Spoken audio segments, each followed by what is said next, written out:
my name is Miranda, and today I am here to review The Trials of Apollo, Book 1, The Hidden Oracle by Mr. Rick Riordan. Of course, this book is the latest spin-off in the Percy Jackson world, and if you have not read it yet, don't worry, this review is going to be 100% spoiler-free. However, if you haven't read it yet, you should definitely go do it, because this book was fan-flippin-tastic. Like, people are starting to say that all of his books seem the same, which in a way I get, because yes, you know what you're going to get when you pick up a book. It's going to be funny, it's going to be about like some god mythology, and you're going to have sarcastic characters. So I always know that Rick Riordan is going to be a good writer. Probably the only author I actually have that is a must buy for me. Like, I will definitely go out and buy his books without bothering to first check them out at the library. So of course, going into this book, I knew it was going to be good. The fact though is I didn't know just how good it was going to be, because it was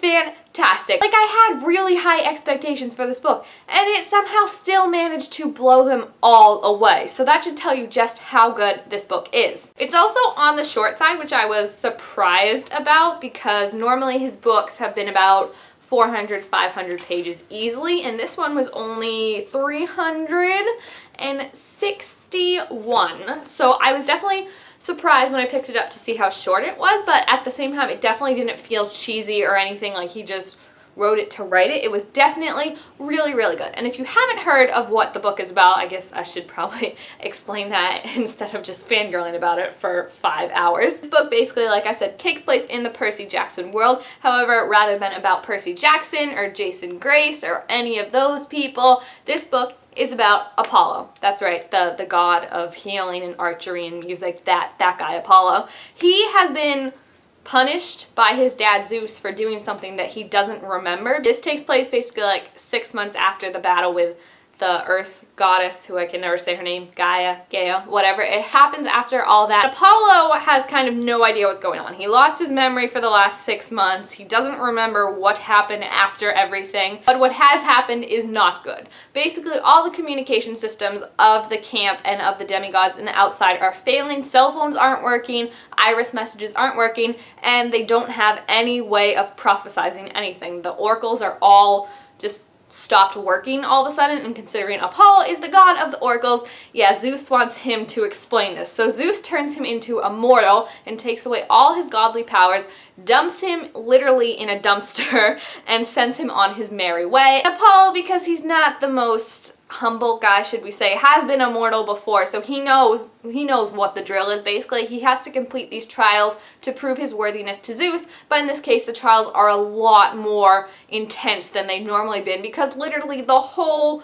demigod and Olympus world are resting on Apollo right now. His trials are he has to indenture himself to a demigod, and he thinks this will be Percy Jackson because he knows Percy. He thinks Percy is like his #1 fanboy, and he's like, Percy Jackson is gonna be so freaking happy that he gets to be my servant. Like, he is so lucky right now. But instead, this young girl, Meg McCaffrey, who is about Percy and Annabeth's age when we first met them, meets him, saves him from the dumpster, and is like, yo bro, you are mine now. And Apollo's just like, great. So they make on their merry way to Camp Half-Blood to figure out everything that's going on. We do see a lot of cameos throughout of people that we know from previous books, but the really cool thing is this is definitely a new generation of demigods. Like, yes, Percy's there, but other than that, everyone else that we've met so far is kind of off doing their own thing. They're at college, or they're at school, or they're getting ready for college. Kind of cool that it's now more focused on the younger demigods, and we're meeting these new demigods, especially two of them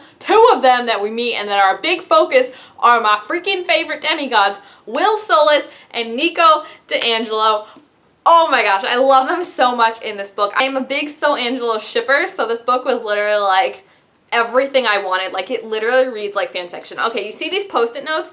You can see the yellow ones better, but the orange ones are all Will and Nico moments that I tabbed because I was just like freaking out, smiling over every single one of their interactions. I can't wait to see more of them in the next few books, but I definitely like that, yeah, there's a new focus. Like, they're like, okay, these demigods, they have their time, and also not only that, but they kind of don't want to do it anymore, you know? Like, they're kind of like, I understand that I saved the world like 2 times. You can send my medal in the mail, but I have stuff to do. I promised people that I would be around and I can't be risking my life continually. So I kind of like that Percy and all the other people that we've met have kind of taken themselves out of the game in a way. Like they're like, yes, I'll help, but I'm not going to do anything that's going to take me away from my life right now because I need to plan my future. I can't just be disappearing every once in a while. So I kind of like that, how it's like they're really growing up and maturing, and rather than just being like, oh, let's focus on these new demigods. We do meet the old ones, but they're just kind of like, I have other stuff to do. I'm out of the game for now. If you need me, call me and I'll be happy to help, but I can't just drop everything and go with you. So I really like that aspect because it shows how much our little demigods have grown up. And I also really, really liked Apollo as a narrator. I was worried that Apollo, like how would you write a narration of this god who's now immortal, but I really, immortal, not immortal, mortal. That could be confusing. But I think Rick did a really great job of writing Apollo's voice and making it distinct, and definitely you see such character growth from the first page to the last page, which is amazing because it's such a short book. Like I said, it's only 360 pages. Yeah, Apollo just goes through so much character growth in those 360 pages that you're like, where are the next 4 books gonna go? Because he's definitely a changed person by the end of this book, and changed for the better. And I really, really liked it. Apollo is, of course, always funny, but it's just nice to see him kind of humbling himself and realizing, yes, I've made mistakes. Yes, I've goofed up. And this is kind of like the first time he's actually holding himself accountable, because now he's seen all the things he's done to mortals. He's seen it through a mortal's eyes, so he's kind of like, wow, I've been a douche. I should really apologize for that. I just think it was really, really great. The relationships are very, very strong. The action is amazing, and the bad guys, let me just tell you, the bad guys, I'm so freaking excited to find out who the other bad guys are. We found out one of them, but there's 3, so we need to find out the next 2, and I have ideas, but these bad guys are freaking amazing. Like, just so creepy, and they came so out of like left field where you're like, what the fudge when you're reading it, and Apollo's even like, what the frick? What is this? Everyone's freaking out. Overall, it was just an amazing book. I was blown away. I knew it was going to be good, but I did not expect it to be this good. Like, this is like OG Percy Jackson stuff. So excited for the next 4 books in the series. I definitely give this one 5 out of 5 stars. I loved it. Apollo's voice is so different, so unique. We get some awesome cameos. If you have read it or are interested in reading it, please feel free to leave your comments about it down below